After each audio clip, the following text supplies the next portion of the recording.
युवराज Dongre news, सत्य, स्पष्ट, निर्भीड. मी म्हणत तुम्हाला अजितदादा जिवंत आहे. मी म्हणलं तुम्हाला अजितदादा विमानात बसलेच नाही. मी म्हणलं तुम्हाला अजितदादाला कुठं किडनॅप केलं आहे. विश्वास बसेल का? नाही ना. तर ज्यासाठी व्हिडिओ बघायला लागेल तुम्हाला. खरंच अजितदादा जिवंत आहे की नाही आहे? खरंच अजितदादाला किडनॅप केलं का? खरंच अजितदादा विमानात बसले होते का? खरंच बारामतीच्या तालुक्यामध्ये विमानतळावर अजितदादाचा खरंच विमानाचा ब्लास्ट झालाय का? आणि त्यात अजितदादा खरंच मेले का? त्यासाठी हा व्हिडिओ पूर्ण बघायला लागेल, तेव्हाच कळणार तुम्हाला. नवीन असा तर लाईक आणि चॅनलला सबस्क्राईब करायला विसरू नका. व्हिडिओमध्ये मजा येणार. पूर्ण व्हिडिओ बघा, सविस्तर बघा, नेमकं काय चाललंय आपल्या महाराष्ट्रामध्ये काय नाही हे तुम्हाला व्हिडिओच्या माध्यमातून कळणार.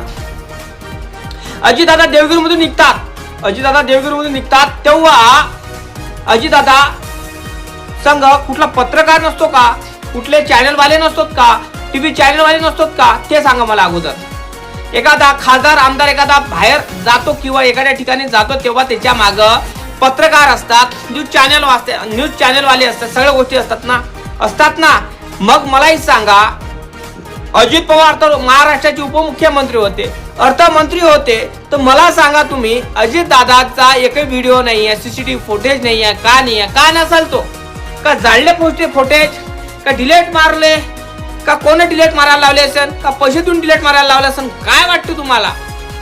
देवगिरीमध्ये निघत असताना अजितदादाचा व्हिडिओ फुटेज नाही आहे, कुठला फोटो नाही आहे. जेव्हा अजितदादा विमानतळावर पोहोचतात त्याच्यात विमानात बसताना कुठला व्हिडिओचा फोटो नाही आहे, काहीच नाही आहे. म्हणजे काय वाटतं तुम्हाला? का सीसीटीव्ही बंद केले होते? रोहित पवार म्हणायचे आम्हाला अजितदादांची व्हिडिओ पाहिजे, सीसीटीव्ही फुटेज पाहिजे. अजितदादा कुठल्या पद्धतीने ड्रेसवर कोणता ड्रेस घातला होता, त्याच्या संग कोण कोण होते, काय नाही, त्यांचा संघ पीए का नव्हता, त्यांचे कार्यकर्ते का नव्हते, त्यांच्या पक्षातले लोक का नव्हते, याचा विचार रोहित पवार करून राहिले तरीही काही सापडून राहिला नाही. काय वाटते तुम्हाला? याच्यामध्ये झोलझाल वाटते का? अजितदादा खरंच विमानामध्ये बसलेच नाही? अजितदादा खरंच विमानतळावर आलेच नाही? अजितदादा देवगिरीमधून निघालेच नाही? काय वाटते तुम्हाला? अजितदादा देवगिरीमधून निघालेच नसल तर अजितदादा कुठे गेले असेल? त्यांना किडनॅप केलं का?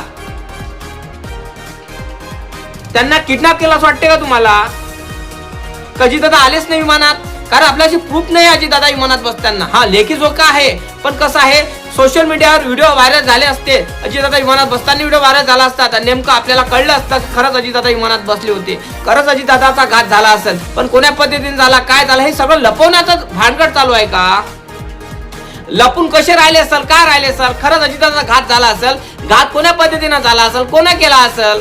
कारण अजितदादा म्हणत होते घात व्हायच्या अगोदर का बा त्यांनी पत्रकार परिषद घेतली होती, तर बीजेपीतल्या काही लोकांनी मंत्रसंत्रांनी माझ्यावर आरोप केलेले आहे.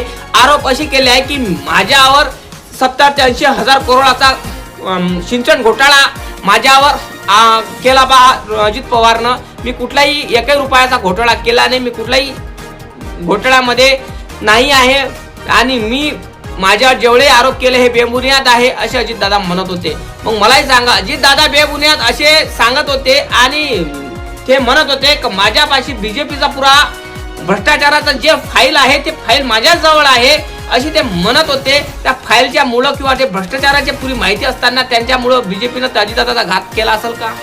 प्लॅनिंगने मारलं असेल का अजितदादाला? प्लॅनिंगने सगळ्या गोष्टी केल्या असेल का?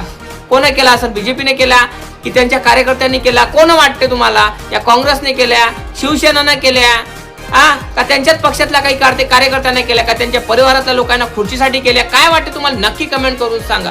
कारण अजितदादा बीजेपी सोडणार होते आणि बीजेपी सोडायच्या वेळेस ते म्हणत होते की मला आता बीजेपी मध्ये काम करायचं नाही, मी बीजेपी मध्ये युती करणार नाही. आता माझा पक्ष जो आहे अजितदादांचा आणि शरद पवार साहेबांचा पक्ष हा एकीकरण करणार होते, एकत्र येणार होते आणि त्या कारणामुळं सगळे कार्यकर्ते खुश होते. त्या कारणामुळं सगळा महाराष्ट्रात खुशीचं वातावरण होतं आणि हे खुशीचं वातावरण दुःखात असं झालं की 28 जानेवारीला दुःखाचं वातावरण निर्माण झालं. काय वाटतं तुम्हाला? याच्यामध्ये घात कोण्या पद्धतीचा झाला? खरंच विमान बारामतीला फुटलं ते अजितदादांचं होय की अजून दुसऱ्याचं होय? काय वाटतं तुम्हाला? कारण आपल्याशी पुरावे नाही आहे. अजितदादा ज्या विमानात बसले तिचा विमान चालक हरामखोर होता, दारू पिणारा होता, बेवळा होता. ह्या सगळ्या गोष्टी माहीत असतानाही अजितदादाचे विमान चालक बदलल्या जाते. अजितदादाचा विमान चालक अगोदर सांगते ट्रॉफिक मध्ये फसला, आता म्हणते की जो चालक होता त्याचं पोट दुखत होतं. म्हणजे नेमकं चुद्या बनवण्याचं काम हे महाराष्ट्रातल्या जनतेचं चालू आहे. काय वाटतं तुम्हाला नक्की कमेंट करून सांगा.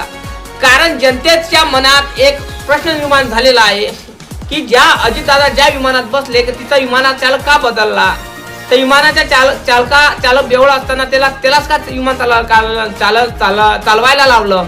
आणि मला हे समजून राहिलं नाही की अजितदादा ज्या विमानात बसले विमानाचा चालक किंवा मालक म्हणत होता VSR कंपनीचा मालक विमान साजरं होतं, रनवे चांगला होता, पण रनवे म्हणते विमानाच्या चालकाला दिसला नाही.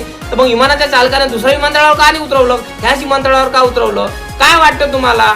अगोदर सांगत होतं विमानाच्या मधात झाड आलं, त्या कारणामुळं विमान ब्लास्ट झालं, विमान शिजलं. म्हणजे दाखवण्याचा दृष्टिकोन वेगळा आहे आणि बोलण्याचा दृष्टिकोन वेगळा आहे, कागदाचा दृष्टिकोन वेगळा आहे. म्हणजे महाराष्ट्रातल्या जनतेला चुत्या बनवण्याचं काम चालू आहे आणि महाराष्ट्रातल्या जनतेला चुत्या बनवून राहिली महाराष्ट्रातली जनता. आणि अजितदादाचा गूढ रहस्य हे जनतेपर्यंत कधी येणार नाही हे मला असं वाटतंय. कारण अजितदादा ज्या विमानात बसले तिथले व्हिडिओ पण डिलीट मारले. बारामतीमधून निघत असताना आपल्या देवगिरीमधून निघत असताना तिथले पण व्हिडिओ फुटेज मारले डिलीट. म्हणजे अजितदादाचा घात पक्का झाला हे समजून द्यायचं. कारण अजितदादाचा घात असा तसा झाला नाही दादा, प्लॅनिंग न करून झाला असेल. VSR कंपनीच्या मालकाने करू शकते, बीजेपीने करू शकते, काँग्रेसने करू शकते, शिवसेनेने करू शकते, या त्यांच्यातल्या पक्षातल्या लोकांनी करू शकते घात. काय वाटते तुम्हाला. कारण कमेंट करणं गरजेचं आहे. कारण अजितदादाचा घात सतत 2 ते 3 महिने जवळपास होऊन झाले घात झालेला आहे. तरीही अजितदादाचा कवडी भराचाही जरासा आपल्याला काही मिळालं नाही की अजितदादा घात कोणा पद्धतीने झालाय, काय झालाय काय नाही. कारण अशोक खरात एक नवीन फाईल ओपन झालेली आहे. त्याने अशोक खरातने अजितदादाला मारण्यासाठी त्याच्या पूजा करण्यासाठी 5 ते 6 नरबळी दिले म्हणते. आणि अजितदादाच्या घरासमोर काही तंत्रमंत्राच्या वस्तू सापडल्या होत्या. अशा पद्धतीने तो बोलत होता, सांगत होता. आता विचार करा तुम्ही, अजितदादाला हे दिसल्यावर अजितदादा म्हणत होते की आपला देश कुठं चाललेला आहे, लोक कुठं चालले, चंद्रावर चाललेला, आपण अंधश्रद्धामध्ये फसता का, अशा अजितदादाचं बोलणं होतं. त्या कारणामुळं मला हे सांगू शकता का अजितदादाचा घात कोण्या पद्धतीनं झाला, का डिलीट मारले सर अजितदादाचा फोटो, आणि अजितदादा विमानात बसलेच नाही का अजितदादा जिवंत आहे, काय आहे नक्की कमेंट करून सांगा. लाईक करा, चॅनलला सबस्क्राईब करायला विसरू नका. जय भीम, जय शिवराज, जय जवान, जय किसान, जय संविधान.